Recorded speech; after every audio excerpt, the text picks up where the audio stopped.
Aristóteles a Hawking.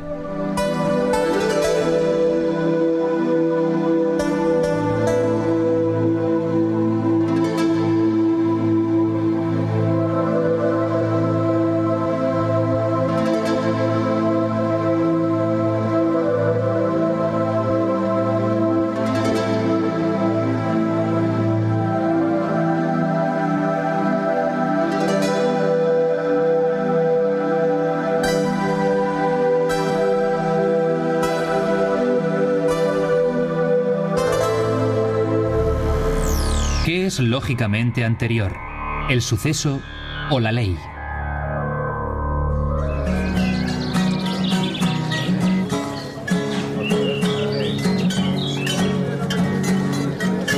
Un alegre domingo por la mañana, mi mujer Carolina y yo estábamos paseando por Monastiraki, un bonito barrio en el centro de Atenas, al norte de la Acrópolis.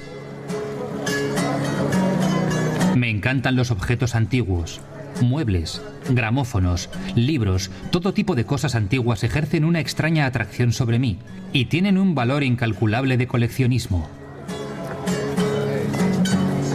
Unos cantantes folk aportaron un encanto especial al ambiente auténtico de la pintoresca plaza del Mercadillo.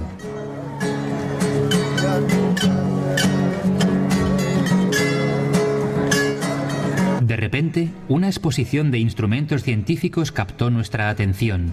Eran antigüedades del pasado. El vendedor que se nos acercó me impresionó particularmente. Me llamo Dimitris y mi trabajo consiste en diferenciar las antigüedades auténticas de las imitaciones. Estas fueron las primeras palabras del vendedor. Todo lo que vean en este pequeño espacio es estrictamente científico, genuino y funciona según una ley. ¿Qué ley?, le pregunté a Dimitris. La ley que hace que de este gramófono salga una armonía musical, la ley que gobierna el cielo, que pone a las estrellas en su órbita y nosotros con ese telescopio somos capaces de observarlas. ¿También contempla las estrellas con ese telescopio?, le pregunté a Dimitris. Muchas veces por la noche, cuando el cielo está despejado, observo las estrellas. Me encandila su resplandor. Si las estrellas no siguen el camino establecido por las leyes, el firmamento sería totalmente oscuro. Pero las estrellas siguen las leyes, por eso existen, se mueven y adornan el cielo. ¿Y cómo conocen las estrellas las leyes?, pregunté. Todas las estrellas conocen todas las leyes porque son inteligentes. ¿Las estrellas son inteligentes?, preguntó Carolina sorprendida. Sí. De hecho, son lo suficientemente inteligentes como para atenerse a las leyes del mundo celestial con absoluta precisión. ¿Conocen los humanos estas leyes? Está prohibido ignorar la ley. Todos estamos obligados a conocer la ley para que sepamos por qué existimos. ¿Lee muchos libros, Dimitris?, Carolina le preguntó. Sí, leo constantemente. Me encantan los libros acerca de océanos, animales, naturaleza, y especialmente acerca del universo y las galaxias. Esta máxima expresada por este peculiar vendedor de instrumentos científicos, la ignorancia está prohibida, se me quedó grabada. En otras palabras, ¿estoy obligado a conocer todas las leyes del Estado?, me pregunté mientras paseaba con Carolina en la bulliciosa plaza del Mercadillo. Pero hay muchas reglas, demasiadas, y siempre se están dictando nuevas. Incluso si leyese mañana y noche la legislación, en toda una vida no podría aprendérmelas. Pero su idea es una utopía, pensé, porque en el momento en el que me aprendo una ley, un legislador está redactando una nueva que puede que revoque la anterior. Caminando perdido en mis pensamientos por la calle con Carolina, mi mente puesta en la ley y el legislador, me planteé otra pregunta. Me pregunto, al principio del mundo, ¿qué fue primero, el suceso o la ley? ¿Sucesos o leyes? Pensé en una breve historia del tiempo escrita por Stephen Hawking. Ciertamente no soy un científico ni un intelectual. Sin embargo, siempre he trabajado muy duro para estudiar la filosofía de la antigua Grecia. Y por eso me siento con derecho a plantearme ciertas cuestiones, para intentar usar mi propia lógica para aportar respuestas y entonces discutir las respuestas con los expertos. ¿Qué son las leyes? Tú y yo podemos debatir esto. Tú y yo creemos que las leyes son inmutables. constantes y anteriores a los sucesos. Esta es nuestra conclusión acerca de las leyes. Pero también admiramos a los filósofos presocráticos. Tenemos a Heráclito, que dijo que la realidad radica en el cambio. Nada es, todo fluye. Y tenemos a Parménides, que dijo que el cambio es una ilusión. La realidad es inmutabilidad. Y esto era lo que preocupaba a Platón. Para estos dos filósofos, expresaba parte de la verdad, pero no toda la verdad. Si había un principio del mundo, el legendario Big Bang, en ese preciso momento en que las acciones de los sucesos comienzan a aclararse, el momento en el que la red de la creación natural estaba siendo diseñada, ¿qué pasó primero? ¿Y qué pasó después? ¿Los sucesos preceden a las leyes o las leyes preceden a los sucesos? Sería incomprensible tener un suceso, tener un aparato, sin tener las leyes que definen y dirigen el suceso. Por lo tanto, yo creo que las leyes son anteriores. Ciertamente las leyes son anteriores, si no, no habría mundo, ni tan siquiera el vendedor Dimitris, que hizo que Carolina y yo nos diésemos cuenta de que todos estamos obligados a conocer las leyes para que sepamos que existimos. Hawking, filósofos y leyes.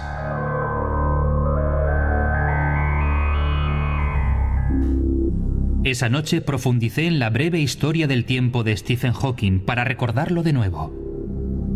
Entre las páginas del libro, la imagen del inspirado visionario del universo cobró vida durante su aparición el 7 de septiembre de 1998 en el anfiteatro de la Universidad de Medicina de Heraklion, en Creta, mientras su voz electrónica todavía retumbaba en mis oídos. En mi opinión, el positivismo es la impracticable filosofía para un físico que quiera descubrir las leyes que gobiernan el universo. Nadie dice cuáles son estas leyes con antelación. En su lugar, lo que se ha hecho es construir teorías y ver cómo se comparan con las observaciones. El positivismo mencionado por el profesor Hawking se basa en la evidencia de los resultados de estas mismas leyes. Por lo tanto, la gran preocupación del investigador no debe ser si la evidencia científica corresponde a las leyes, sino a la pregunta de Hawking: ¿qué es ley y qué es naturaleza? Intenté encontrar algo más en el libro que me informase acerca de la naturaleza de las leyes que se supone siguen los sucesos. Aparte de la teoría y la evidencia científica de los sucesos que tienen lugar en el universo, fui incapaz de encontrar una visión relevante. En mi juventud, me di cuenta leyendo a los filósofos de la antigua Grecia que el primer principio es que no hay principio.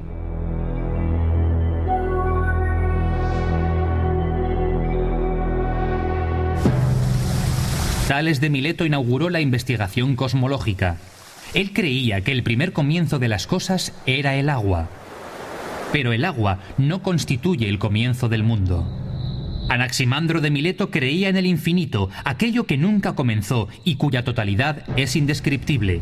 Heráclito creía en el fuego como la causa de la condición constante de la existencia de todas las cosas. Los pitagóricos buscaban la esencia del mundo en las relaciones matemáticas que siempre estaban ahí. Genófanes identificó el principio del mundo con una deidad que es eterna, sin principio.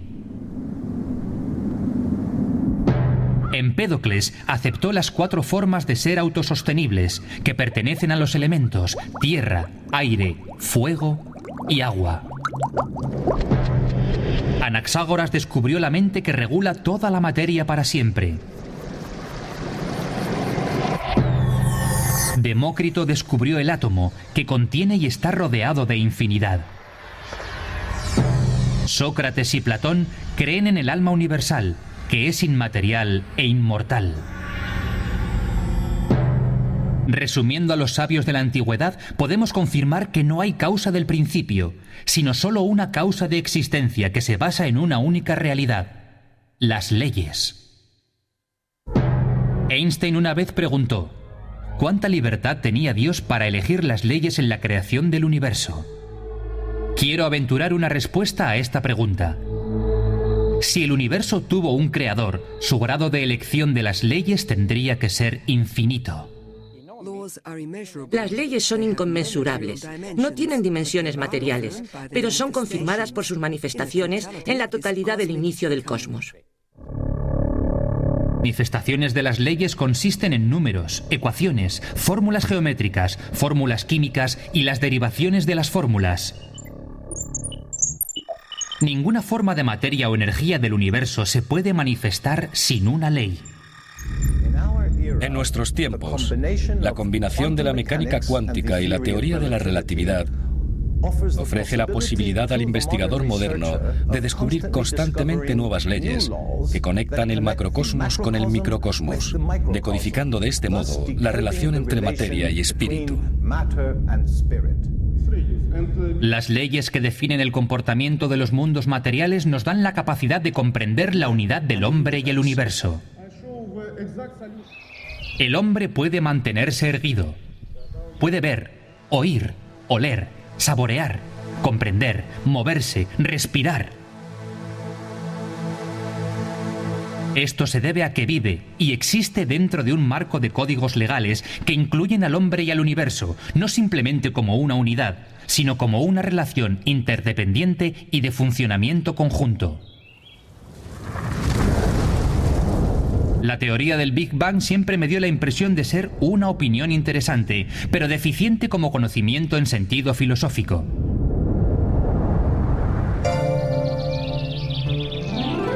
La idea de leyes desconocidas que surgió esa mañana cuando conocimos al vendedor científico en Monastiraki nos ayuda ahora a investigar en profundidad las leyes y su naturaleza, que constituye la esencia de cada forma de sustancia en el mundo material. Volvamos a la hipótesis de que el universo, según ciertas interpretaciones de la teoría de la relatividad, comenzó un día con una gran explosión. Usando nuestra imaginación, paremos la explosión y marquemos en la pizarra del infinito dos palabras: ley y suceso. La explosión es un suceso ejecutado por lo que está designado por ley. Si no tenemos en cuenta la ley, entonces no hay ningún suceso designado por ella, o incluso si hay uno, este se niega automáticamente. Concluimos, por lo tanto, que la ley constituye el único principio de transformación de una potencialidad en una realidad que es viable en el mundo material. ¿Qué es la ley? Una ley es una nota en la cima de la armonía cósmica, tocada en una tecla ordenada por el compositor del mundo. Cada ley física es autoexistente, autosuficiente, no interpretable en su origen. No es una entidad, pero es predominante en las entidades que componen la génesis y el curso de cada acto en el origen del cosmos. La existencia de leyes se confirma mediante la acción de números y ecuaciones en la totalidad de la armonía del universo. El Big Bang, asumiendo que tuvo lugar, no constituye un comienzo de la existencia del universo, ya que las leyes existían previamente. La naturaleza de la ley es de origen divino y, por lo tanto, de destino divino. Por esta razón, ambas, tanto leyes como sucesos, se encuentran en el reino de la sabiduría. Si examinamos la explosión del Big Bang cuando se expande, vemos que cada forma de materia que aparece sigue un curso definido por la ley que lo regula.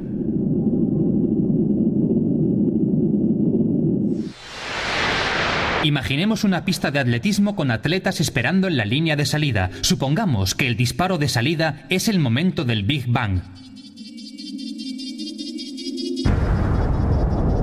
Cada atleta corre en su calle designada. Y aunque los sucesos de la materia representados por los atletas evolucionan de acuerdo con el ritmo de cada uno de ellos, la pista está preparada y las calles trazadas. Lo estaban mucho antes del disparo de salida e incluso antes de que los atletas nacieran. Esas calles son leyes. La diferencia entre la pista de carreras es que mientras en la pista los atletas y las calles están predeterminadas y son apreciables, las leyes del universo son infinitas e inconmensurables. Vamos a fijarnos un poco más en estas calles. En la pista observaremos que si los atletas hipotéticamente corren una distancia infinita, pronto volverán al punto de partida y continuarán su trayectoria. Esto debe ocurrir porque cada viaje infinito de materia sigue una órbita curva y nunca una línea recta. Einstein supuso que la gravedad es una fuerza que se diferencia de las otras fuerzas de la naturaleza. La gravedad es una consecuencia del hecho de que el espacio-tiempo no es plano, sino que es curvo bajo la influencia de la masa de energía dentro de él.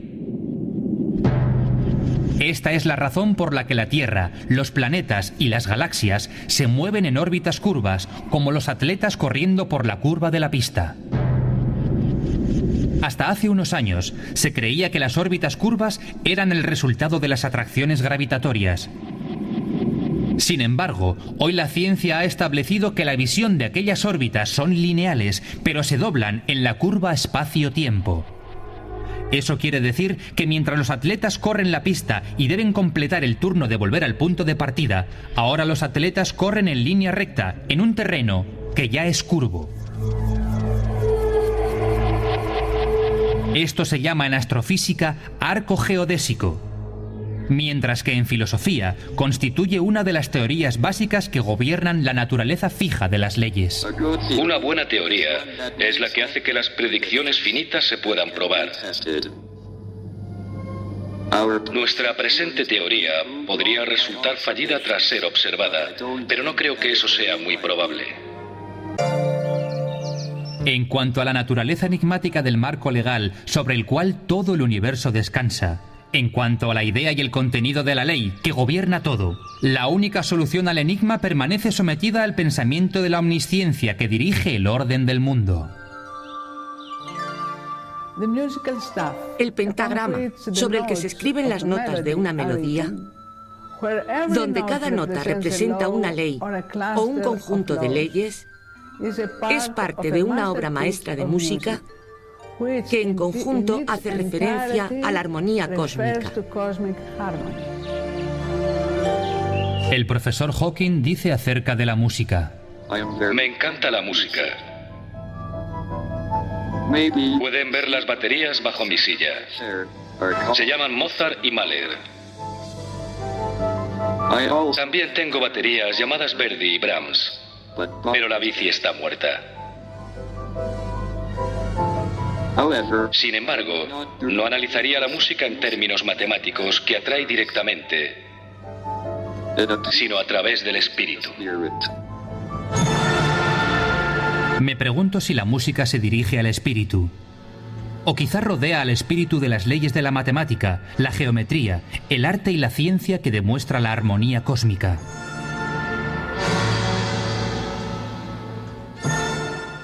Creo que el profesor Hawking comprendió lo que hace miles de años declaró Orfeo en su enseñanza de la función de la armonía cósmica. Creo que la ciencia contemporánea debe prestar más atención a la naturaleza y a la función de la música. Puede que la música no solo interprete las leyes de la armonía cósmica, sino también las leyes del alma. En el pentagrama se escriben las notas de una melodía. Si suponemos que cada línea del pentagrama es una ley y cada ley un suceso, entonces tenemos ante nosotros una gráfica representación de la armonía de la naturaleza y del mundo en la obra maestra de la creación. En un concierto de danza coral, disfrutamos de un resultado armónico solo cuando los bailarines y los instrumentos siguen fielmente el curso de la música no escrita, con instrucción de la batuta del director de orquesta.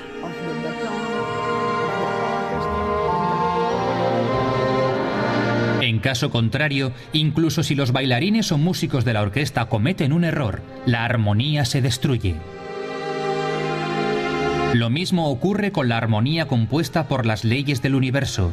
Cuando hay un punto de desvío de la ley, la armonía es destruida.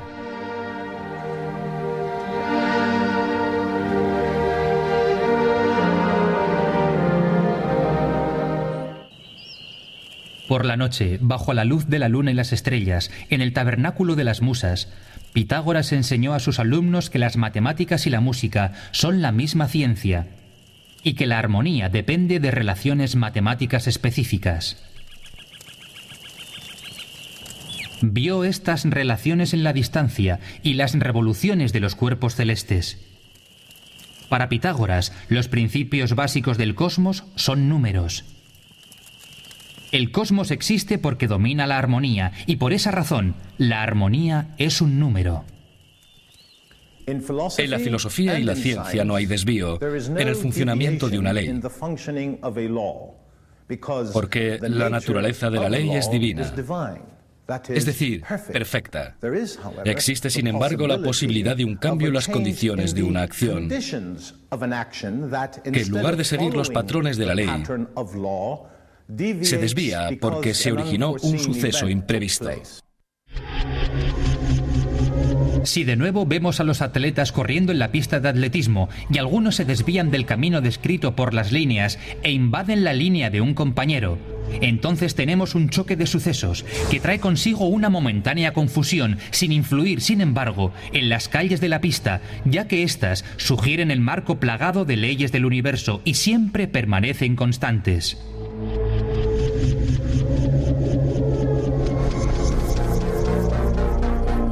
Si en un sistema galáctico las estrellas colisionan debido a una causa imprevista, puede que se desintegren. Puede que se desintegren en moléculas y se refusionen sin transformar o influir, sin embargo, en las leyes y resultados de la armonía del espacio cósmico que las rodea. La naturaleza de las leyes es de igual forma confirmada en el universo y en el hombre. Lo que en el dominio cósmico se llama armonía, en el humano se llama ética. La ética es la tendencia de la voluntad humana a identificar la acción con lo ideal, que constituye la armonía. El padre de la ética humana, Sócrates, la desarrolló dentro del contexto de las leyes sociales, hasta un grado quizá más allá de cualquier mortal del mundo. Extendamos el significado de la decisión socrática de servir a las leyes del universo. Entonces llegamos a la conclusión de que el gran profesor reconoció el destino final del hombre, que promete la victoria del alma con su ascenso a las esferas celestiales. Por esta razón, no se desvió de las líneas rectas del camino de la vida. El problema de la naturaleza y de las leyes que definen cada forma de vida y la evolución en la Tierra y el mundo era para mí motivo diario de perplejidad. Stephen Hawking describe en su libro y en sus conferencias que el tiempo y el universo comenzaron con una gran explosión, que continúa en la actualidad y que puede que continúe para siempre. En este caso, el atractivo poder de la gravedad significa que el universo y el tiempo tuvieron su comienzo en el Big Bang, que tuvo lugar hace 15 billones de años. Puede que el universo se derrumbe de nuevo con el Big Crunch, si la cantidad de material en el universo es suficiente para detener la actual expansión y que dé marcha atrás. Aristóteles situó la existencia del mundo en un mecanismo automático de origen divino y cree que la distribución de la materia en el universo es suficiente para que sea eterna.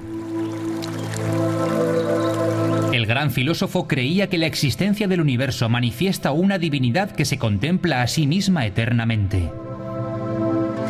Creo que para que se dé una interpretación de la naturaleza del universo, debe existir un conocimiento anterior de la naturaleza de la ley, y ese debe ser el vehículo por el cual un universo avance hacia su evolución. Como ya he mencionado anteriormente, todo lo que se encuentra en el mundo de la sustancia material es sujeto de una especificación cargada de legítima de su función. En la búsqueda de una interpretación profunda de la función legítima de la naturaleza, llegamos a las siguientes preguntas o cuestiones. ¿Esta delicada flor que sostengo en la mano es el resultado de la existencia de ciertas leyes que actúan interiormente sobre ella para darle forma, diseño o peso? ¿O quizá las leyes comienzan su función desde el núcleo de la flor y se manifiestan fluyendo hacia el exterior? Aunque las dos versiones tienen el mismo resultado, es decir, sostengo la misma flor en mis manos, puedo pensar que la ley actúa en ambas direcciones, hacia adentro y hacia afuera, en cada forma de materia. Por ejemplo, supongamos que ese lago representa el universo en su totalidad. En otras palabras, un marco dentro del cual la ley actúa. Si tirásemos un guijarro a un lago del infinito, veríamos los resultados ante nosotros. Las leyes tal y como las comprenden y las miden nuestros sentidos. En la fase inicial de esa acción, comprendemos un universo que se autodirige desde el centro hacia afuera, hacia un horizonte infinito. Instruyendo al técnico de montaje de esta película a rebobinar la imagen, vemos el flujo del suceso anterior en orden inverso. Las ondas fluyen hacia el punto en el que tiré el guijarro y finalmente el guijarro vuelve a mi mano. Con estos dos movimientos comprendemos los flujos antitéticos. El primero es el que percibimos con nuestros 5 sentidos y denominamos evolución comprensiva. El segundo flujo, el opuesto al primero, lo conseguimos mediante una instrucción que le había dado al técnico para que el espectador pueda percibir la acción simultánea de la ley a través de una serie de actividades que pertenecen a su función interna, teniendo como resultado la visión de un universo que vuelve a su condición inicial, al mismo tiempo que fluye hacia su manifestación externa. La materia manifiesta su presencia a través de la ley, que en su interior actúa hacia el exterior y revela su naturaleza animada. Toda la materia está viva, por lo tanto es inteligente. Tiene alma.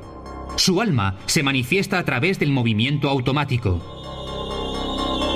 Al mismo tiempo, la ley que funciona desde el exterior hacia el interior actúa para que la materia se vuelva a combinar, un proceso que constituye el llegar a ser universal. De este modo, en referencia a la totalidad de todas las cosas, la materia está viva, es inteligente y animada. Cualquier ciencia pretende interpretar el llegar a ser en un universo que considera inanimado. Comprenderá tan solo la constitución material de todas las cosas y nunca su esencia. Por otro lado, siempre que la ciencia asume un universo inteligente, animado y eterno, entonces llegará a la interpretación esotérica de las leyes, que definirán tanto la constitución material como la esencia de todas las cosas. Cuando por primera vez en 1981 se me ocurrió la idea de la imagen simétrica del espejo en el funcionamiento de las leyes, me comprometí a trabajar duro sobre ello, escribiendo mi primer libro, El Gran Testamento. Las ideas que tenía por entonces respecto a la naturaleza de las leyes y la constitución del universo no han cambiado en absoluto. El flujo dual de manifestación de la ley siempre ha sido para mí la base para interpretar cada teoría o prueba científica. Este flujo dual que describí y analicé en una tabla llamada El universo de la concha de ostra.